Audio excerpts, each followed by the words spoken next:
भारतीय संविधान अंमलात आलं, भारतीय राज्यघटनेतील मसुदा समितीचे अध्यक्ष घटनाकार डॉक्टर बाबासाहेब आंबेडकर यांना भारतीय राज्यघटनेचे शिल्पकार म्हणतात, हे या ठिकाणी आपल्याला माहिती असणं गरजेचं आहे। आपण लोकशाही प्रधान राज्यातील नागरिक आहोत।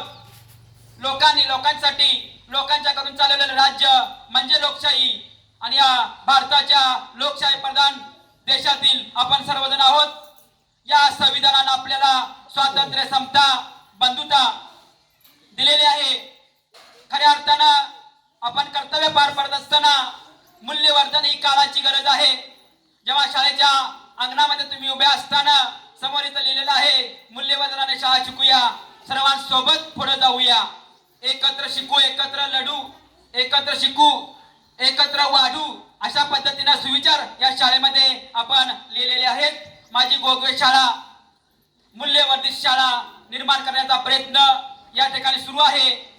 हा प्रयत्न करत असताना या शाळेतल्या 18 बालक म्हणजे गाडीच्या 18 चाक आहेत आणि त्या चाकांचं रस्ता व्यायचं काम या ठिकाणी माझ्यासारख्या व्यक्तीला लाभतंय, तुमच्यासोबत लाभतंय, तुमच्यासोबत काम करता येतंय, हे या ठिकाणी मी भाग्य समजतो। थोडंसं मागे वळून पाहायला पाहिजे। आता मागे म्हणजे मागं नवं, मागे वळून पाहायला पाहिजे। मागे वळून पाहत असताना थोडंसं मी